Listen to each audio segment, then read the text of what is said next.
শিক্ষার্থী বন্ধুরা আসসালামু আলাইকুম। দীর্ঘ বিরতির পর আবারও ফারহানাজ ওয়ার্ল্ডের আজকের ক্লাসে সবাইকে স্বাগত জানাচ্ছি।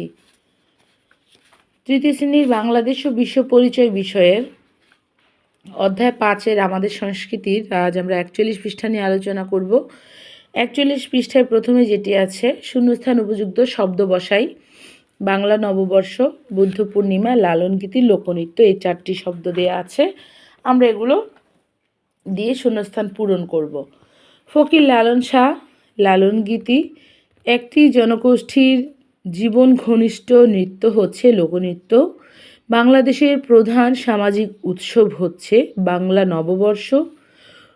গৌতম বুদ্ধের জন্মদিন উপলক্ষে পালন করা হয় বুদ্ধ পূর্ণিমা।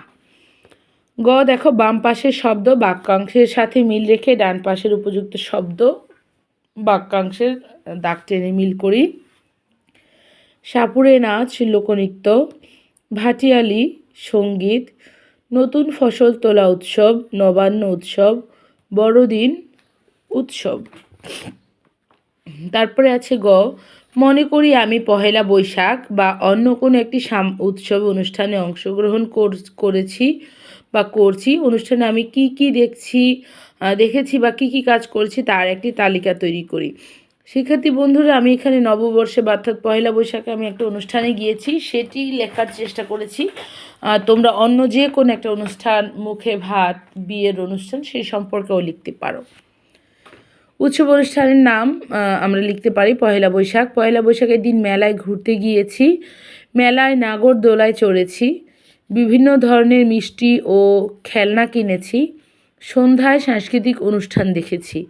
আমাদের এখানে সন্ধ্যায় সাংস্কৃতিক অনুষ্ঠান হয়, অনেক জায়গায় সকালেই হয়, আবার দুপুরেও হয়।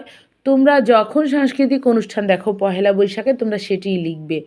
শিক্ষার্থী বন্ধুরা, শুধুমাত্র তোমরা যে নববর্ষ নিয়ে লিখবে বা লিখতে পারবে এমন না, তোমরা যে কোনো অনুষ্ঠান সম্পর্কে অর্থাৎ যে কোনো অনুষ্ঠানে অংশগ্রহণ করেছো এইভাবে তোমরা লিখতে পারবে। তো বন্ধুরা, আজ এ পর্যন্তই। পরবর্তী ক্লাসে তোমাদের সাথে আমার আবার দেখা হবে। সে পর্যন্ত সবাই ভালো থেকো, সুস্থ থেকো। আল্লাহ হাফেজ।